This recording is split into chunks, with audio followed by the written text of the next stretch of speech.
En ce 21 avril, nous sommes sur le site à Lourdes, le site d'accueil d'EDF GDF. Je crois qu'on dit maintenant ERDF et GRDF. Oui, on dit surtout malheureusement l'ancien site d'accueil, parce que c'est ce qui nous amène aujourd'hui à vos côtés. Voilà, vous avez fait une action, c'est-à-dire que symboliquement, vous avez voulu réouvrir cet accueil qui est fermé au départ pour des causes de sécurité, parce qu'il y avait eu un éboulement, et puis à terme, on s'est aperçu que ce site serait fermé définitivement, et c'est pour ça que vous êtes là aujourd'hui, main dans la main. Tout à fait, alors c'est une fermeture de site qui était malheureusement programmée et dans les tablettes depuis un moment, et nos directions se sont servies de cet éboulement.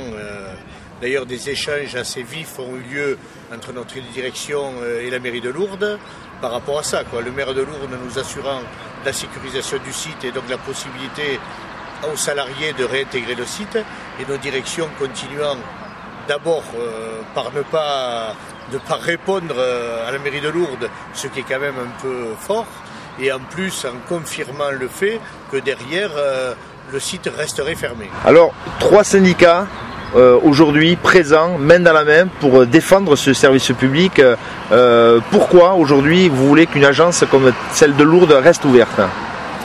Bien, nous sommes effectivement main dans la main, et même plus globalement, puisque nous sommes aussi dans le cadre d'un mouvement national qui est relayé localement, c'est l'ensemble des organisations syndicales de nos établissements qui sont main dans la main dans le cadre de ce conflit. Alors pourquoi ?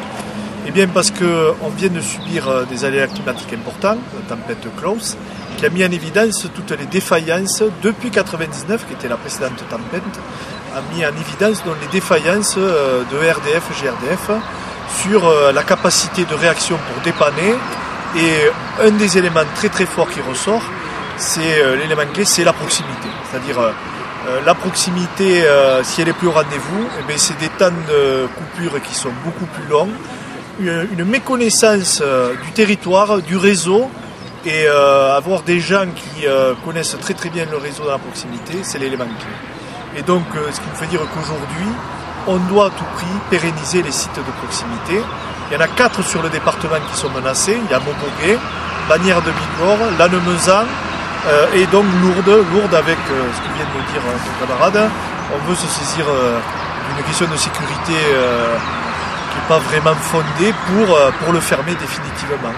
Pour nous, la proximité, c'est, je dirais, le fil conducteur du service public.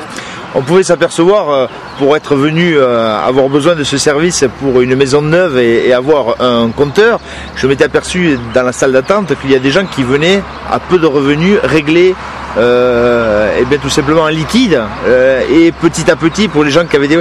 C'était vraiment utile. Comment vont faire tous ces gens alors si l'agence est fermée? Et tous ces gens devront se reporter sur un autre service public qui est la Poste, et qui lui-même est menacé puisque un peu partout on ferme les bureaux de Poste. Donc il y a vraiment un vrai enjeu autour de qu'est-ce qu'on veut dans notre pays, dans la proximité, dans la ruralité, qu'est-ce qu'on veut comme service public de proximité. En tout cas, nous aujourd'hui, on fait la démonstration qu'on veut à tout prix les pérenniser, voire les améliorer et les renforcer. On dit souvent que les fonctionnaires en ce moment font grève pour des acquis, pour ceci, cela. Aujourd'hui, ça va plus loin que ça. Mais c'est, je dirais, de tout temps, et en tout cas depuis les années 95 notamment, où on a deux pendants. Il y a évidemment nos garanties collectives. Je crois que nous, on fait ce qu'on a à faire vis-à-vis de nos employeurs respectifs.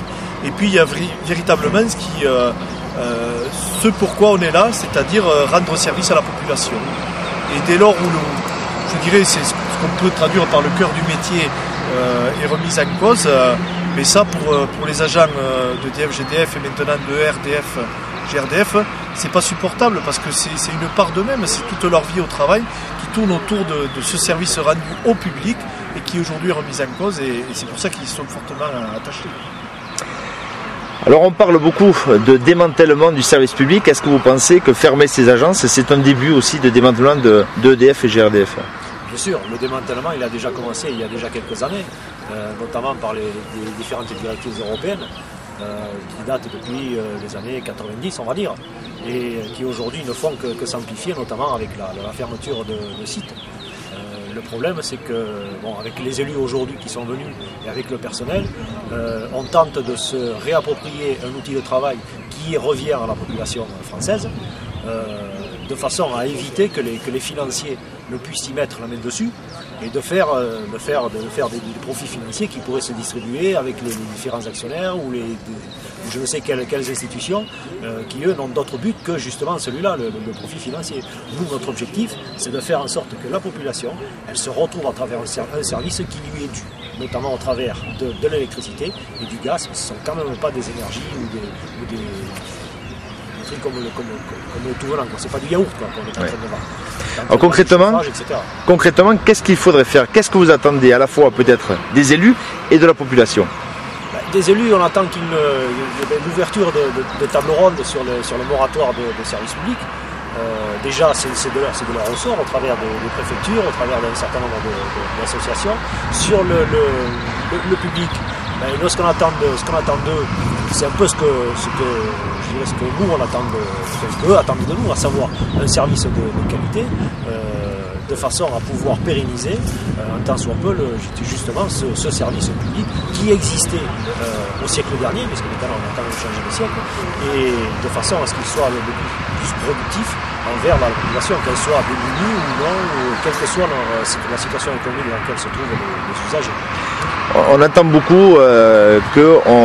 entend beaucoup des politiques. Alors vraiment, est-ce que vous pensez qu'ils ont aujourd'hui un rôle à jouer dans ce démantèlement? Est-ce que vous pensez que des élus locaux, s'ils bougent avec la population, peuvent faire changer les choses? Est-ce que vous en êtes convaincu? Politique, oui, obligatoirement, puisqu'on vote quand même pour des gens qui nous représentent.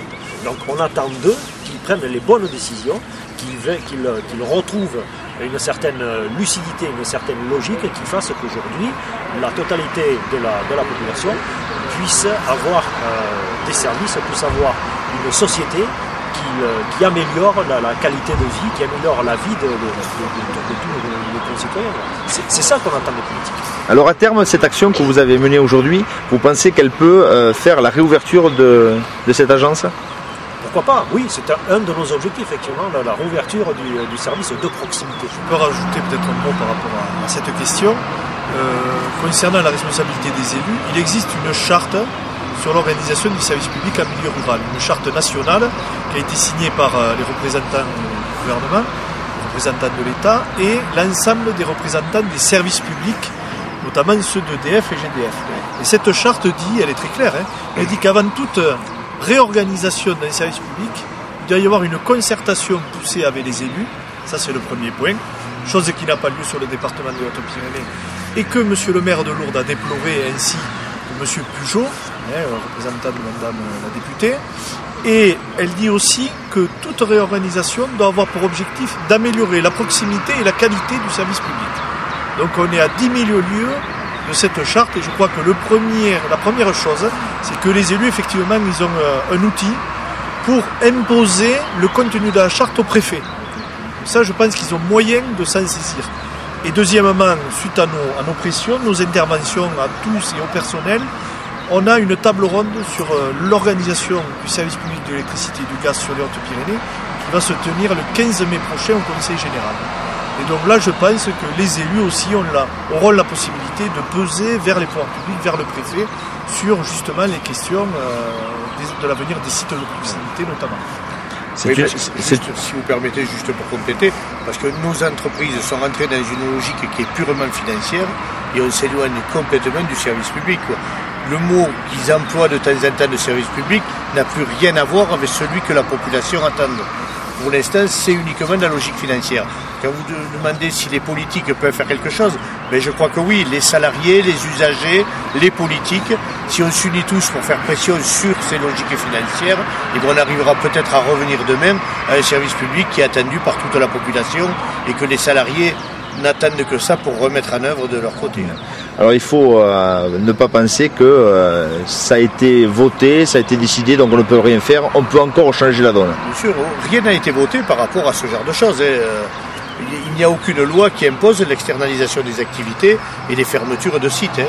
Là, c'est vraiment des volontés internes à l'entreprise d'aller vers ça pour des logiques purement financières, quoi. On enlève du personnel des sites et on nous dit, mais regardez, pour 5-6 personnes qui restent, ce que ça nous coûte en mobilier, en impôts et ce genre de choses, quoi. Donc vous voyez que la logique est purement financière. Logique qu'ils ont créée eux-mêmes en faisant la désertification de ces sites. Quoi. Donc maintenant, la mer est aux politiques dans cette affaire. C'est une affaire à suivre. Bien sûr. Affaire à suivre. Merci beaucoup, messieurs. Merci à vous. Merci.